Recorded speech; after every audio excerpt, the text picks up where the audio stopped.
నేను అన్నపూర్ణ మావళ్ళపల్లి విజయవాడ రుచులు శీర్షిక నుంచి ఈ రోజున మనం బాసుంది చేసుకుందాం. బాసుంది ఇప్పుడు నవరాత్రుల్లో అమ్మవారికి ప్రతిరోజు ఏదో ఒక ఐటెం చేసి దేవుడికి నైవేద్యం పెట్టాలి. అందులో అమ్మవారికి స్వీట్ అంటే చాలా ఇష్టం. అందుకని ఎక్కువ భాగం అందరూ స్వీట్ ఏదో ఒకటి తయారు చేసి నైవేద్యం పెడుతుంటారు. మనం మామూలుగా చేసుకునేవి కాకుండా కొంచెం డిఫరెంట్గా ఈరోజు మనం బాసుంది చేసుకొని దేవుడికి నైవేద్యం పెట్టుకుందాం. ముందుగా ఒక 1/2 లీటర్ పాలు తీసుకోవాలి. ఈ పాలల్లో ఎటువంటి పరిస్థితిలో ఇంత కూడా నీళ్లు కలపకుండా చిక్కగా ఉండేటువంటి పాలు తీసుకోండి. మనకి బాసుంది రుచి బాగా వస్తుంది. అలాగే ఇదిగోండి జీడిపప్పు, ఇన్ని జీడిపప్పు తీసుకోవాలి. ఈ జీడిపప్పుని మీకు వీటిని పొడి చేసుకోవాలి. ఇలా మిక్సీలో వేసి జీడిపప్పుని పొడి చేసుకోండి. తర్వాత ఒక 5-6 స్పూన్లు దీంట్లో ఈ బాసుందిలో షుగర్ ఎక్కువ పట్టదు, చాలా కొంచెం పడుతుంది. అందుకని ఒక 5-6 స్పూన్స్ తీసుకుంటే 5 or 6 స్పూన్స్ సరిపోతుంది. పైన బాసుంది రెడీ అయిన తర్వాత మేగడ వేయాలి, పాలం మీద వచ్చే మేగడ. అందుకని ఇదిగోండి మేగడ తీసుకున్నాను. ఇది కొంచెంగాను యాలక పొడి తీసుకున్నాను. ఎవరి స్వీట్ మనం ప్రతి దాంట్లోనూ యాలకాయల పొడి కామన్. అందరూ అన్నిట్లో ఆ ఫ్లేవర్తోనే స్వీట్కి రుచి వస్తుంది కనుక అన్ని స్వీట్స్లోనూ మనం యాలక పొడి వాడుతూనే ఉంటాం. ఇప్పుడు మనము ప్రొసీజర్ స్టార్ట్ చేద్దాం. ఇదిగోండి కళాయిలో మనము ఇందాక తీసుకున్నటువంటి పాలు మొత్తం పోసేసుకున్నాం. ఈ పాలని ఒక 1/2 లీటర్ పాలు తీసుకోవాలి. ఈ పాలను కళాయిలో పోసుకొని బాగా కాచాలి. ఎంతంటే అది బాగా చిక్కపడిపోయి దగ్గరకు వచ్చేటంత బాగా కాచాలి. ఈ మధ్యలో పాలు కొన్నిసార్లు గిన్నె మందంగా లేకపోతే అడుగంటుతాయి. మందంగా ఉన్న పాత్ర తీసుకొని అందులో చేసుకోండి మీరు. దాంతోపాటు మనం ఎక్కువ భాగం దాన్ని కలుపుతూ ఉండాలి. అడుగున చిక్కగా ఉండిపోయి పైకి పాలు ఇంకా ఉండిపోయి అలా కాకుండా కలుపుతూ ఉండాలి. ఇది కొంచెం టైం పడుతుంది, ఒక 1/2 గంట 20 నిమిషాలు టైం పడుతుంది. కొంచెం ఓపికగా చేసుకోవాలి. కానీ బాసుంది అనేది చాలా టేస్టీగా ఉంటుంది. ఎస్పెషల్లీ పిల్లలు చాలా ఇష్టంగా తింటారు. ప్లస్ ఇది వేడిగా తింటే బాగుండదు, కొంచెం చల్లబడ్డాక తినాలి. ఫ్రిడ్జ్లో పెట్టుకొని ఇంకా కొంచెం చల్లబడ్డాక తింటే మరింత బాగుంటుంది. అంటే ఇప్పుడు సీజన్ ఫ్రిడ్జ్లో పెట్టి తినే సీజన్ కాదు, అందువల్ల నేను 2 రకాలుగానే మీకు చెప్తున్నాను.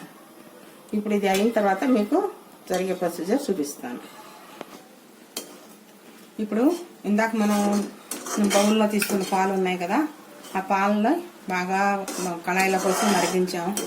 మరుగుతున్నంతసేపు మనం కలుపుతూ ఉండాలి, లేకపోతే అడుగంటిపోతుందని కూడా ఇందాక నేను చెప్పాను. అలాగే కలుపుతూ ఉండాలి. ఇప్పుడు పాలు బాగా చిక్కగా అయిపోయాయి.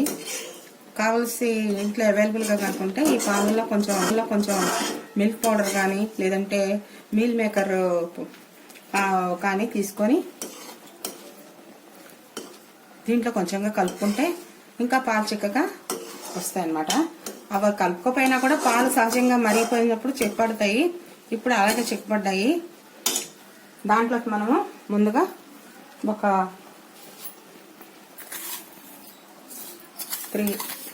3 స్పూన్స్ వేసుకుంటే చాలు. 3 స్పూన్స్ పంచదార వేసుకుందాము. పంచదార వేసిన తర్వాత మళ్ళీ కొంచెం కలుపుకుందాం. ఆ తర్వాత పంచదార వేసాడు పాలు మళ్ళీ కొంచెము పలుచగా అయిపోతాయి. ఒక 2 నిమిషాలు మళ్ళీ కలిపితే మళ్ళీ ఆ ఇందాక చిక్కదనం వచ్చేస్తుంది. ఇందులోకి మనం పొడి చేసి పెట్టుకున్నాం జీడిపప్పు. ఇంకా దీంట్లో జీడిపప్పు ముక్కలు అవి ఏం వేయక్కర్లేదు, ఓన్లీ జీడిపప్పు పౌడర్ వేసుకుంటే సరిపోతుంది. ఇది ఉండలు కట్టకుండా శుభ్రంగా కలుపుకోండి. పాలు జీడిపప్పు పొడి అన్నీ కలిసేటికి చాలా మంచి రుచి వస్తుంది. ఇది ఒక బౌల్లో పెట్టుకొని తిన్న తర్వాత అబ్బా బాగుంది, మళ్ళీ ఇంకా కొంచెం తింటే బాగుందా అనేలాగా ఉంటుందన్నమాట. చాలా స్వీట్ చాలా తక్కువ పడుతుంది. అంటే తింటే స్వీట్గానే ఉంటుంది, కానీ ఈ మిల్క్ జీడిపప్పు పొడి ఇవన్నీ తీపి వల్ల దీంట్లో స్వీట్ చాలా తక్కువ వేసుకోవాలి. ఎక్కువైతే మరీ వెగటగా అనిపిస్తుంది. తర్వాత ఇందులో యాలక పొడి వేసుకోవాలి. చిట్ట చివరిలో మనం ఆకుబాయ ముందర ఇందాక మిల్క్ మీద ఉన్నటువంటి మేకడ తీసా కదా, పాల మేకడ, ఆ పాల మేకడని కూడా దీనికి యాడ్ చేసుకోవాలి.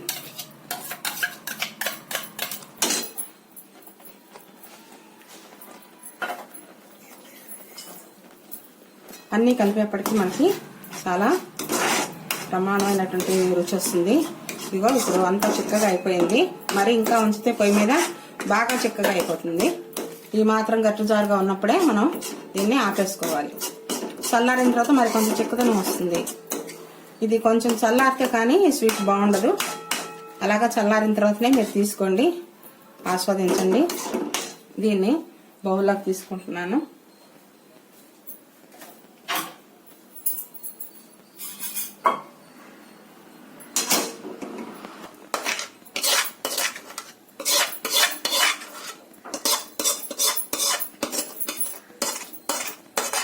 చిట్ట చివరికి వచ్చిన తర్వాత అప్పటిదాకా పాలు పలుచగా ఉన్నాయనుకుంటాం, కానీ లాస్ట్ వచ్చేవాడికి చాలా చిక్కగా అయిపోతుంది.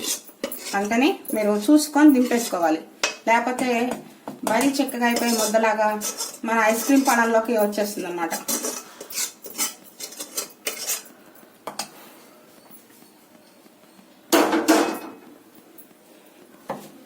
ఇదిగోండి తయారైపోయింది.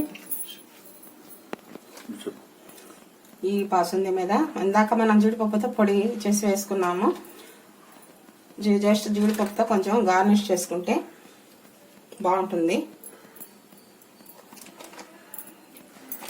ఇదిగో బాసుంది రెడీ అయింది.